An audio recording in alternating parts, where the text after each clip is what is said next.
Récemment, je me promenais sur YouTube et je regardais des reportages Arte. C'est d'ailleurs grâce à leur reportage que j'ai pu faire 2 vidéos qui vous ont vraiment beaucoup plu.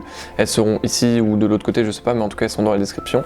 Et c'est d'ailleurs les vidéos les plus vues de ma chaîne. Donc du coup, je pense que c'est un format qui vous plaît et c'est pour ça que je le refais aujourd'hui. En tout cas, je regardais un reportage excellent sur un sujet dont on va peut-être parler dans une prochaine vidéo, je sais pas, c'est à voir. Et ensuite, j'ai su en dessous de cette vidéo, je suis tombé sur un reportage de France 3 qui m'a énormément touché. Vous le savez maintenant, j'adore parler de pathologie, donc l'étude des maladies. C'est un sujet qui me passionne et c'est pour ça qu'aujourd'hui, je vais faire un mini reportage sur la maladie d'Huntington. Pour ceux qui n'ont pas vu mes précédents mini-reportages, en gros c'est un format de entre 5 et 10 minutes où je vais traiter d'un sujet en fait X ou Y en me basant sur un autre reportage pour être le plus rapide possible, expliquer le plus de choses et en plus de ça avoir des témoignages grâce au reportage de base. Donc aujourd'hui on va s'intéresser au reportage de France 3 qui parle de la maladie d'Huntington. Ça c'est ma tante, ça c'est une copine qui était venue, ça c'est mon grand-père et ça c'est moi et ça c'est ma maman. Elle était le lendemain elle est partie. On l'a vu un jour avant. C'était il y a 1 an et demi. Shanna perdait sa maman, malade d'Huntington, une dégénérescence cérébrale héréditaire et incurable. Elle a été très courageuse, pour moi c'était vraiment une guerrière jusqu'à la fin. Et je serai toujours très fière d'elle. À 21 ans, Shanna est elle aussi malade. Le reportage parle donc d'une jeune femme de 21 ans, Shanna, qui a malheureusement perdu sa mère à cause de la maladie d'Huntington. On en reparlera plus tard, mais vu que cette maladie est héréditaire, Shanna est elle aussi malade. Généralement, la maladie d'Huntington se manifeste autour des 30 à 50 ans, mais quelquefois elle se manifeste un peu plus tôt comme à l'adolescence ou même à l'enfance, ce qui est le cas des personnes qu'on voit dans le reportage. C'est donc une maladie classifiée comme rare car elle a une prévalence de 5 individus sur 100 000. C'est aussi une maladie héréditaire, un parent a 50% de chance de transmettre cette maladie à son enfant et c'est ce qui est le cas de Shanna et sa mère. Pour être honnête, avant de faire mes recherches et avant même de regarder ce reportage, je ne connaissais rien du tout de cette maladie, je ne la connaissais même pas de nom. Et c'est une maladie qui m'a énormément touché de par les témoignages qu'on peut voir dans ce reportage, et en plus de la nature même de cette maladie. C'est donc une maladie neurodégénérative qui attaque les neurones d'une partie du cerveau impliquée dans les fonctions motrices, cognitives et comportementales. C'est vraiment une maladie qui touche absolument tout le cerveau. C'est aussi une maladie ayant une pénétrance complète. Ça veut dire quoi? Ça veut dire qu'une personne qui a le gène de cette maladie développera forcément cette maladie. Vous l'aurez donc compris, c'est une maladie horrible qui détruit les personnes à petit feu. Dans quelques années, quand la maladie progressera, Shanna perdra le contrôle de ses mouvements comme Kevin, dans l'incapacité de taper un simple texto. Des troubles physiques et psychiatriques, une vie de souffrance. Chaque geste,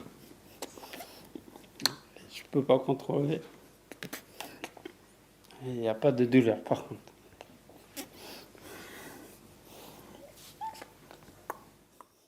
Malheureusement, même si le gène de la maladie est connu, les mécanismes de cette neurodégénérescence ne sont pas encore élucidés.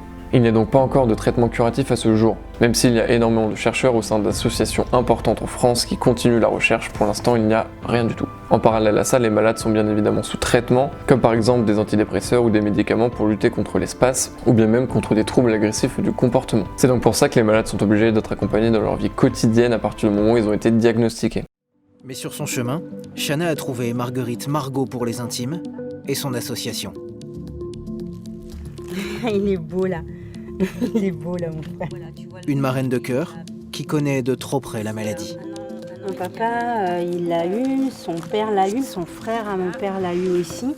Et mon père l'a eu tôt puisqu'il est décédé, il est décédé, il avait 42 ans.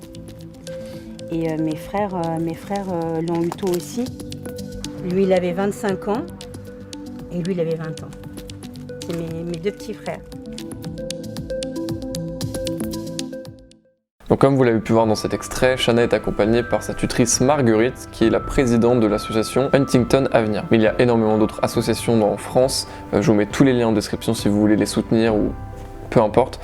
Dans tous les cas, c'est important, il faut se soucier de la cause. Donc le but de ces associations-là, et surtout des accompagnants et des aidants, sont d'aider les personnes tout au long de leur vie et jusqu'à leur décès, dont la première cause est la pneumonie puis le suicide. Quand je l'ai su, j'ai voulu tout de suite partir, je voulais mettre fin à ma vie. Pour moi, c'était trop difficile à supporter tout ça, donc je voulais partir. Bon, maintenant à partir de là, on va passer à la partie compliquée de la vidéo. Dans le reportage, Shanna explique à plusieurs reprises son envie de mettre fin à ses jours, n'ayant pas envie de subir un acharnement thérapeutique comme a vécu sa mère. Elle déclare même « J'ai envie de me faire du mal.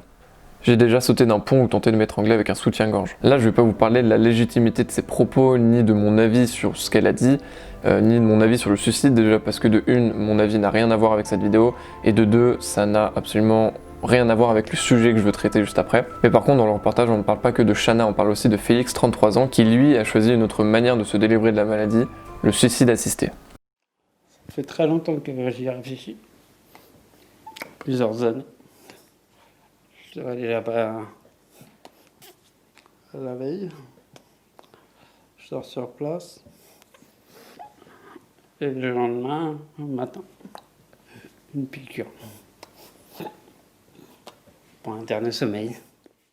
Félix a donc décidé de mettre fin à ses jours via le suicide assisté le 24 juillet 2020. Le suicide assisté, c'est le fait de provoquer la mort de quelqu'un souhaitant mettre fin à ses jours. Comme le dit très bien Léo Duff dans cette vidéo, ce n'est pas forcément un suicide mais plus une dénaissance. La personne qui désire avoir recours au suicide assisté est 100% consciente et n'est pas forcément malade. Je ne veux pas trop m'étaler sur le sujet parce que Léo Duff en parle très bien dans sa vidéo. Énormément de personnes peuvent être choquées par le choix qu'a fait Félix, et encore plus par le choix que fait Shanna qui elle aussi désire avoir recours au suicide assisté. Mais n'oublions pas qu'on parle de Félix, 33 ans, qui est incapable de vivre seul et surtout incapable de vivre comme vous et moi. N'oublions pas qu'on parle aussi de Shanna, une jeune femme de 21 ans atteinte d'Huntington qui ne désire plus vivre une vie qui ne lui appartient plus. Puis tout ce que j'aime bien faire, ça devient compliqué. Monter à cheval, ça devient compliqué. J'aimais beaucoup dessiner, j'y arrive plus. C'est plein de choses qui font que je me rends compte que ça m'handicape au quotidien et c'est très pesant. Des exemples comme ça, je peux vous en donner des centaines de personnes qui sont atteintes de maladies incurables et qui ne souhaitent qu'une seule chose, la mort. Des centaines de personnes qui sont atteintes de maladies qui les détruisent petit à petit. Des personnes qui n'ont pas choisi d'être malades. Des personnes qui n'ont pas choisi de vivre cette vie. Laissons-leur au moins le droit de choisir leur mort.